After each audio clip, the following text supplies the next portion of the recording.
নমস্কার বন্ধুরা, রিনা রসুই আপনাদের সবাইকে স্বাগত।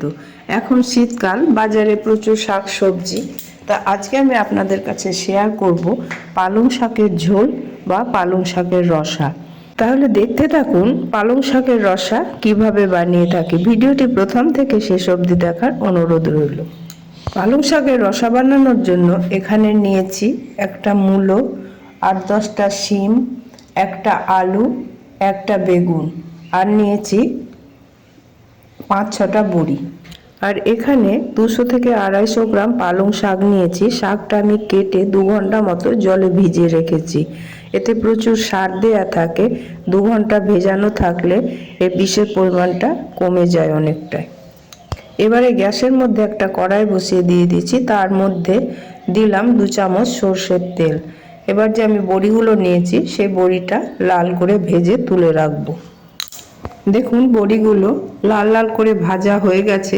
এবার আমি এটাকে অন্য একটা পাত্রে তুলে রেখে দিচ্ছি। আর ওই তেলের মধ্যে আরও 1 চামচ মতো তেল দিয়ে তার মধ্যে আমি ফোড়নে দিচ্ছি 1 চামচ 5 ফোড়ন, 2টো শুকনো লঙ্কা, 3-4টে কাঁচা লঙ্কা আর একটা তেজপাতা। 5 ফোড়ন থেকে একটা সুন্দর গন্ধ বেরোলে এর মধ্যে আমি দিয়ে দেবো আলু। আলুটা একটু ভেজে নিতে হবে, কারণ আলুটা সেদ্ধ হতে সময় লাগে। তারপরে এক এক করে সব সবজিগুলো আমি দিয়ে দিচ্ছি।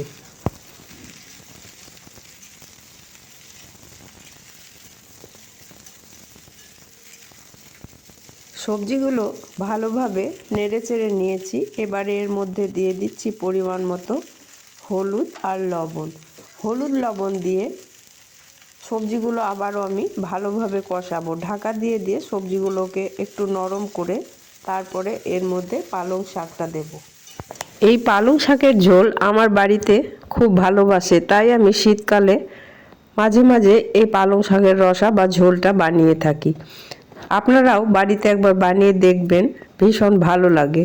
ঢাকা চাপা দিয়ে সবজিগুলো অনেকটাই নরম করে নিয়েছি।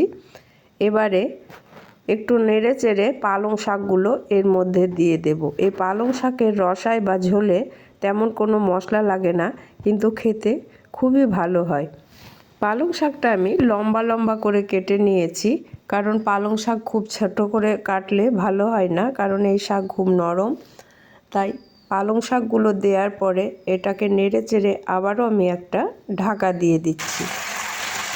লো টু মিডিয়াম আঁচে ঢাকা চাপা দিয়ে আমি 3 থেকে 4 মিনিট রাখবো। তারপর ঢাকাটা খুলে দেখব সবজিগুলো সেদ্ধ হয়েছে নাকি। ঢাকাটা খুলে দেখছি পালং শাকটা অনেকটাই কমে গেছে। এবারে এর মধ্যে পরিমাণ মতো জল দিতে হবে। যে যেরকম ঝোল খেতে চান সেই পরিমাণে জল দিতে হবে। এখানে আমি দিচ্ছি 1.5 বাটি মতো জল।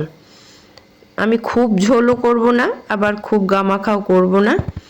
এবার জল দিয়ে এর মধ্যে দিয়ে দিচ্ছি খানিকটা গুড়। আপনারা এর মধ্যে চিনিও দিতে পারেন। তরকারিতে বেশিরভাগ আমি গুড়টাই ব্যবহার করি।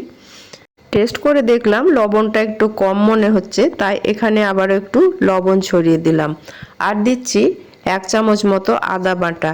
এই পালং শাকের রসায় আদা বাটাটা কিন্তু মাস্ট, এটা লাগবেই, তবে এই তরকারির টেস্টটা খুলবে। ভেজে রাখা বড়িগুলো এবারে আমি এই ঝোলের মধ্যে দিয়ে দিচ্ছি। তারপরে আবার একটা ঢাকা চাপা দিচ্ছি। 2-3 মিনিট ঢাকা দিয়ে রাখলে তরকারিটা পুরোপুরি হয়ে যাবে। সবজি বড়ি সব কিছুই সেদ্ধ হয়ে যাবে। ঢাকাটা খুলে নিচ্ছি, দেখি সবজিগুলো সব সেদ্ধ হয়েছে নাকি। দেখুন সব সবজি এবং বড়ি ভালোভাবে সেদ্ধ হয়ে গেছে, বড়িগুলো ফুলে উঠেছে। এবারে এর মধ্যে আমি একটুখানি আটা ছড়িয়ে দেব, ঝোলটা একটু ঘন হবে তাহলে। আর অবশ্যই সব শেষে 1 চামচ ঘি দিতে হবে। এখানে ভিডিওটা আমার অফ হয়ে গিয়েছিল, তাই ঘি দেওয়াটা দেখাতে পারিনি। এটা অবশ্যই লাগবে, তবে এই তরকারির টেস্ট আরও বেশি ভালো হবে। পালং শাকের রসার রেসিপি আপনাদের কেমন লাগলো অবশ্যই জানাবেন।